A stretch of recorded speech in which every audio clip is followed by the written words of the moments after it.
Hey traders, Ryan from blockstocks.com. Here's a live trade video where you can watch over the shoulder as I take a trade from the InsiderFinance platform. This morning, the market opened just a moment ago, and what popped up was this FUTU ticker in our unusual volume.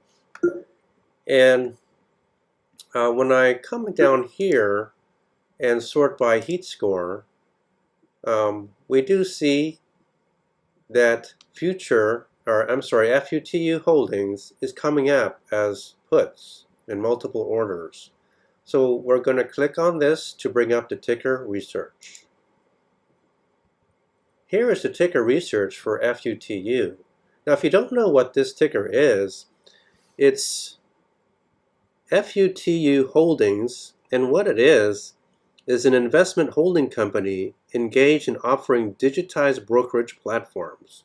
Now, there was some news here. You can see that Chinese regulators are saying that it's illegal for cross-chain brokerages to sell stocks across chains or countries. So we're getting a dip in the shares of this particular ticker. So I agree with a 100% bearish sentiment, and all the puts are coming in. Now, to sort this, I've got this again sorted by heat score. This is an algorithmic calculation of highest conviction.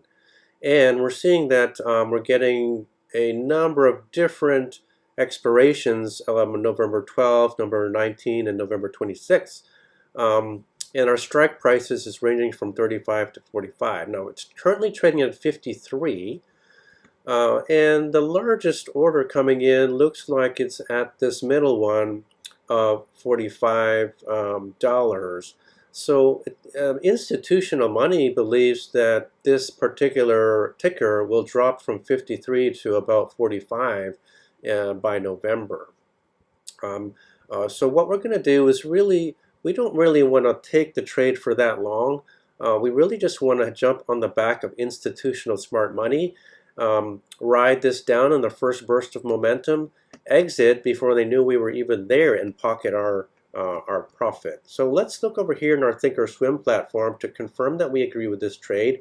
And yes, indeed, the market has caused this ticker to drop because of this regulation news. Let's now look at the trade sheet here. I'm going to close this. And we're looking down here at the put-call ratio. And so this is confirming that out of all of the options being traded on this ticker, we're getting more puts than calls, and therefore the put-call ratio is above 1.0. So that's good to know that the market sentiment for this ticker is confirmed as bearish. Now, as we saw, that they're taking a number of different expirations, but the highest volume appears to be at this November 19th. So we're going to open down the November 19th options chain, and we're seeing the highest volume at $45. So that's an out of the money strike price. And then you have the at the money of $50, and then you can choose any number of in the money options here. But the most volume is occurring at out of the money. So the safest trade, honestly, is something in the money. However, you can see here that they're quite expensive. So what I've done here is taken one small position with just one contract here at the $50 strike, which happens to be at the money in this options chain. Now, one thing that we can also do to determine where we might want to exit is determine the downward trading range. The way we do that is we take the market price here and subtract the implied volatility that's being priced into these options. So I'm going to bring over my calculator here, and let's calculate what our bottom trading range might be. So we'll take the current market price of 52.8, let's just say 52.8, and subtract the implied volatility priced into the November 19th options. We're looking at 13.8 minus 13.8. And we're getting a number somewhere around $39 or $40. So let's just look at the chart real quick to get an idea of where that lies in the price action. So $40 is down here, so a $10 drop from the low. And And so that's a reasonable drop. We do see some other indicators here saying that we're getting some reversion here with buyer exhaustion. No one wants to buy at this level. We're getting sellers down here. In the short term, the market dropped immediately. We're getting a little bit of a bounce, but I think in the long term, it is going to continue downwards. Let's pull back out at a larger time frame, such as the 1 hour, and see what's happening. So again, we are seeing we saw a small bounce, but we're getting another signal back down in the hourly. And I'm going to drop back out even to the 4 hour just to see what's happening here. So we had sort of an upward bounce prior to today, but now we're getting a MACD cross to the downside as well as buyer exhaustion here. So we're getting sellers, sellers, sellers. Now, one way to exit this trade would be to look at the stochastic RSI. Now, people are often very familiar with the regular RSI, which indicates above 70 would be overbought and below 30 would be oversold. The stochastic RSI is very similar, but it is more responsive to subtle movements. So, so what you can do to exit this trade is you can look when this starts to become oversold on lower time frames. So let's say, for example, that we are looking at, say, the 30-minute time frame. And let's say that we're seeing this downward signal saying, hey, the market thinks that this thing wants to move down, and we're getting a squeeze fire down, MACD is down, and the stochastic RSI is down. So for me, there's two things I might look for to exit this trade. Number one, I would use my sequence counter and exit at the 8th candle. I've done some other videos on this, but currently this training video on the sequence counter is contained in a private trading library. So I'll be releasing access to that private library as I complete the videos in that training library. Another thing that I could look at is the stochastic RSI.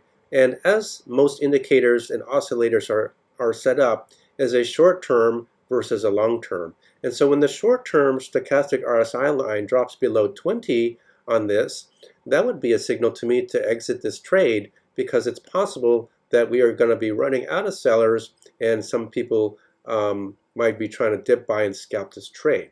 So I would be looking to exit this trade on maybe a short time frame such as the 30-minute or lower, maybe even the 15-minute. Let's see what it looks like. Maybe even the 15-minute. And as this stochastic RSI drops below 20, that might be a good place to exit this trade, to take a day trade. Now, if you held the trade longer, that'd be fine. I would just do your research. So I would drop out to the daily. And again, you'd be looking for signals that would indicate that you're bottoming out here.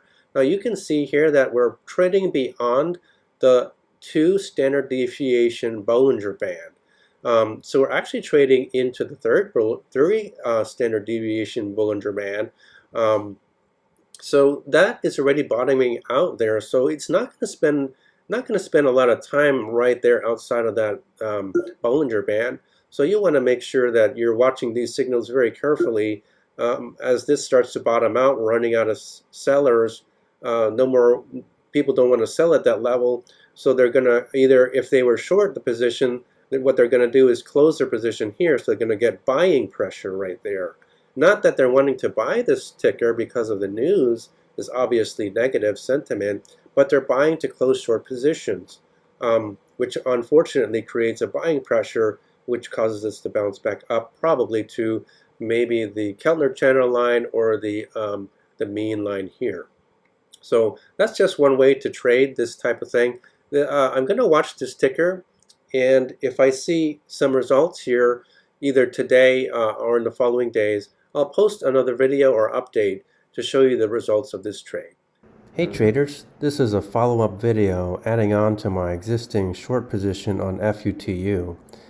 I ended up closing the position at a 20% take profit level, and it turned out that I had placed a trade on October 28th and set a good till cancel order to take profit at 20%, and indeed the order closed the following day, and it turned out that I captured the profit from about this level here to about this level here.